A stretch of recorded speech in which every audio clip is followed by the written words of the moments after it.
Hello and welcome to the program. My name is Gabriel Hardy Frenson. Today marks 16 years since the biggest terrorist attack on US soil. Joining us in the studio to discuss how the 9/11 terror attack changed the world is Dr. Yuliia Kurnyshova. She's the head of the Ukrainian-American Studies here in Kyiv. Welcome. Hello. So my first question to you is that, if I'm not mistaken, you were about to present your thesis in 2001, 3 years from presenting your thesis. How did you perceive 9/11 in the eyes of a young academic? Oh, well, of course, it was a huge shock for everybody. And we couldn't even believe that the most strong country in the world will be under such an attack. And we thought that the whole world should unite and to support United States in their fight against terrorism. And actually it was so because during the first 2 years of global war on terrorism, we saw the unity, solidarity, and combination of efforts of different states and even rivalries like United States and Russia. And it's hard to believe, but at that time in 2001, Vladimir Putin even invited United States to install their air bases in Central Asia, something it's very difficult to believe from the point of view of current situation and current developments in the, let's say, East European region, and how Russia tried to demonstrate its strengths and to observe it at its own zone of influence. After 9/11, a lot of things happened, a lot of consequences. What do you think were the major lessons that the United States and the world have learned from the terror attacks during 9/11? Well, I would say that those events, they had sharpened the United States foreign policy. Because after that events, United States took the possibility to interfere in the internal domestic affairs of other countries as granted. It was an idea of regime change, and actually it was actual during all the first 10 years. Besides of that, of course, George Bush tried to promote democratization, free trade globally, and we see that today Trump is opposed to all these ideas. He already said no to the liberalization of global trade. He skipped Trans-Pacific Trade Agreement. He tried to skip NAFTA. He declined Transatlantic Trade and Investment Agreement. So Trump, let's say, is on the opposite side of this trend. But else I would say, of course, what Huntington predicted as a clash of civilization, it was very obvious after events of 9/11. And people started to perceive Islamic states as a threat. And for instance, again, Donald Trump, when came to power, first of his decision was to ban the immigrants from the Muslim states. There is a huge fatigue inside United States of American operations overseas. And Trump exploited this trend, and he promised America first, and we shall stop the wars which America has been leading for years. But we see that recently he made a decision to increase the troops in Afghanistan. He needs to resolve crisis in Syria. He needs to maintain situation in Iraq, to find support for Kurds. So we see that American foreign policy is still, let's say, persistent. 16 years later, well, right after 9/11 in Europe, we saw attacks in Madrid, we saw attacks in London. After there was the Boston Marathon attacks back in the United States, and 2 years ago, already the 2015 attacks in Paris.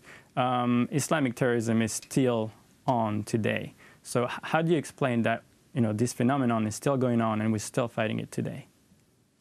Let's don't forget that terrorism, it's not a phenomenon per se, it's more instrument and it's more methods, and any group, radical or not, can use this instrument for its own purposes. And you're right, yes, that after 9/11, we saw a surge of terrorism, and probably the years of the most biggest death casualties were 2015 and 2016, and this terrorism has become trans-border issue, let's say trans-state issue, and United States has approved a strategy to cope with this problem inside its country because it poses threat to American citizens. Besides, even though it refused from the Patriotic Act, which was pretty controversial from the point of view of the democratic rights and freedoms,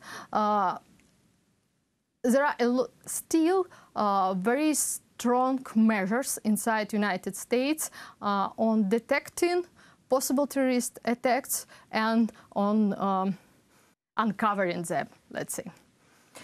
We saw that this coalition, Western coalition on fighting terrorism, provoked many attacks, as you said, in Britain, in Spain, and such terrorist organization like Islamic State doesn't see any borders. It doesn't define who is enemy and who is not, and jihadists proclaims that they will fight everybody who supports these Western efforts to fight them.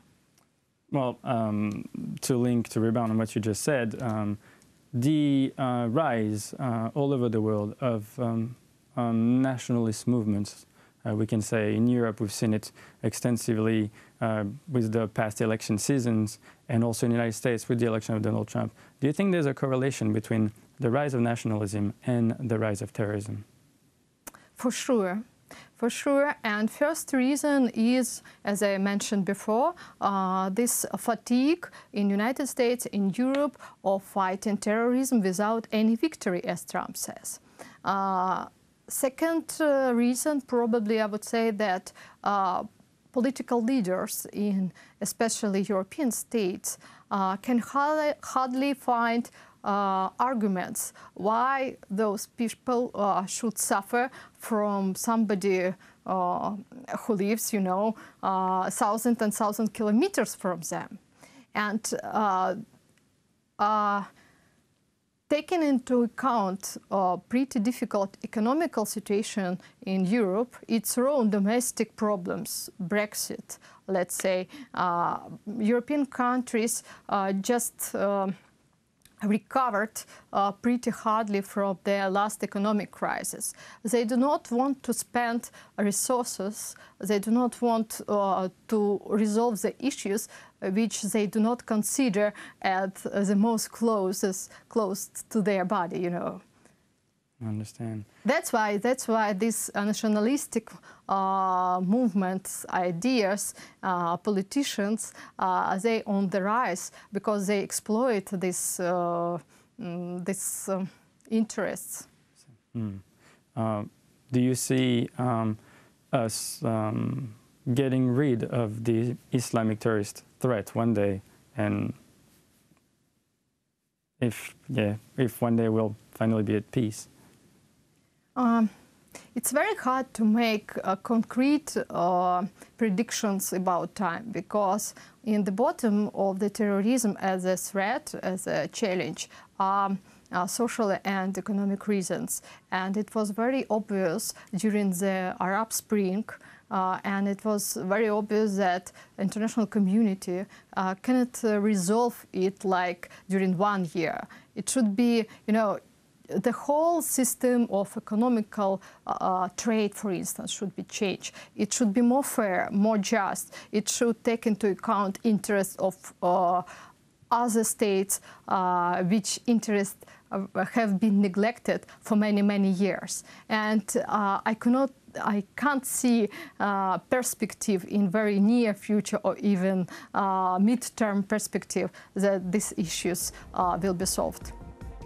Well, thank you very much for accepting our invitation, and thank you very much for answering our questions. Thank you. Thank you for being with us today. It was Gabriel Hardy-Frenson for UATV.